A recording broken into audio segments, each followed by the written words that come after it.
বঙ্গোপসাগরে সৃষ্ট নিম্নচাপের প্রভাবে জোয়ারে উপকূলের বিভিন্ন জেলার নিম্নাঞ্চল প্লাবিত হয়েছে। চাঁদপুরের মেঘনার জোয়ারে স্বাভাবিকের চাইতে পানির উচ্চতা বেড়েছে প্রায় ৩ ফুট। এতে সদর ও হাইমচর উপজেলার নিম্নাঞ্চলের সড়ক, পুকুর ও বসতবাড়িতে পানি ঢুকেছে। জোয়ারে নোয়াখালী দ্বীপ উপজেলা হাতিয়ার বিস্তীর্ণ এলাকা প্লাবিত হয়েছে। শুক্রবার সকালে ও রাতের জোয়ারে উপজেলার নিঝুমদ্বীপ, সুখচর, নলচিরা ও সোনাদিয়া ইউনিয়নের বেড়ি বাঁধের বাইরের এলাকা প্লাবিত হয়। এছাড়াও মূল হাতিয়ার বাইরে ঢালচর ও চর গাছিয়ায় বিস্তীর্ণ এলাকা প্লাবিত হয়েছে। এদিকে দুর্যোগপূর্ণ আবহাওয়ার কারণে হাতিয়ার সাথে মূল ভূখণ্ডের নৌ যোগাযোগ বন্ধ রেখেছে প্রশাসন। প্লাবিত হয়েছে ভোলা, পটুয়াখালী, ঝালকাঠি সহ উপকূলের নিচু এলাকা। এমনি পানি উঠে যাবে, এতে সাধারণ পানি না আর মনে হয় হলো বাজার কিন্তু ডুবে গেছে, রোড ঘাট মনে করেন মানুষের যাতায়াত খুব একটা জামিলা। যদি সরকার তরফ থেকে আঙুর বেরিবেটটা হয় এই আঙুর মন্ত্র গরিব বিয়াতে বাছনি আছে, ধর বাছনি নেই। উপকূলের পরিস্থিতি জানাতে দ্বীপ জেলা ভোলা থেকে সরাসরি যুক্ত হচ্ছেন সহকর্মী অমিতাভ অপু। জোয়ারের প্রভাবে উপকূলের কি পরিস্থিতি দেখছেন এবং কোন কোন এলাকায় পানির উচ্চতা বৃদ্ধি পেয়েছে?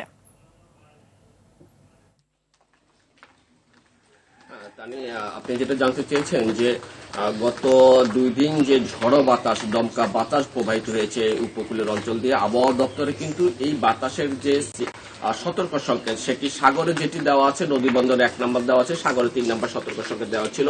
ওই অবস্থা এখনো বিরাজ করছে, কিন্তু দমকা বাতাস যে সেটি একটু কমে এসছে, সেটি এখন নেই। তবে বৃষ্টি হচ্ছে এবং দমকা বাতাসের কারণে অর্থাৎ এত ঝড়ো বৃষ্টি হয়েছে যেটা অন্তত 60 থেকে 70 কিলোমিটারও মাঝে মাঝে ঝড়ের ব্যাগ এরকম ছিল।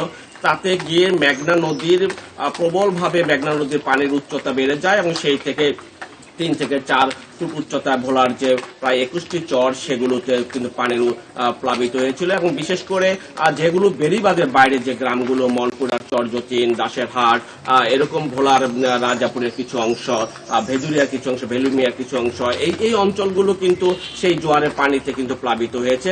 তবে যেহেতু বাতাস কমে গেছে সেহেতু ওই জোয়ারের পানিগুলো আবার কমে যায়। আরেকটি কথা আপনাকে জানিয়ে রাখি যে মেঘনা নদী উত্তাল হওয়ার পরের কারণে কিন্তু ভোলা লক্ষ্মীপুর রুট সহ এরকম 10টি রুটে লং চলাচল, সিটাক চলাচল বন্ধ রয়েছে।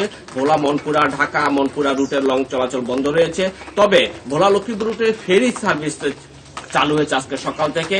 কারণ হচ্ছে যে নদীতে উত্তালতা যখন একটু কমে যায় তখন ফেরি চলাচল করতে পারবে, এই বিধায় সকালে বেশ কয়েকটি যানবাহন নিয়ে ফেরি ভোলা থেকে ছেড়ে যায়। আর একটি কথা আপনাকে জানিয়ে রাখি যে ভোলার রাজাপুরের যে কামাল মাঝির নৌকা, যেটি 13 জন জেলে সহ যেটি ডুবে গিয়েছিল, সেই নৌকার একজন মাঝি জসিমউদ্দিনের সন্ধান কিন্তু আজও পাওয়া যায়নি। গত পরশু রাতে সেই নৌকাটি ডুবে গিয়েছিল।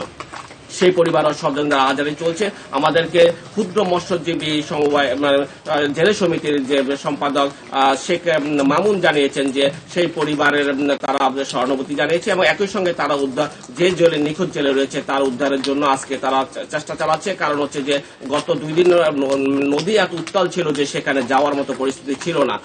তানি এই ছিল ভোলার থেকে সর্বশেষ পরিস্থিতি।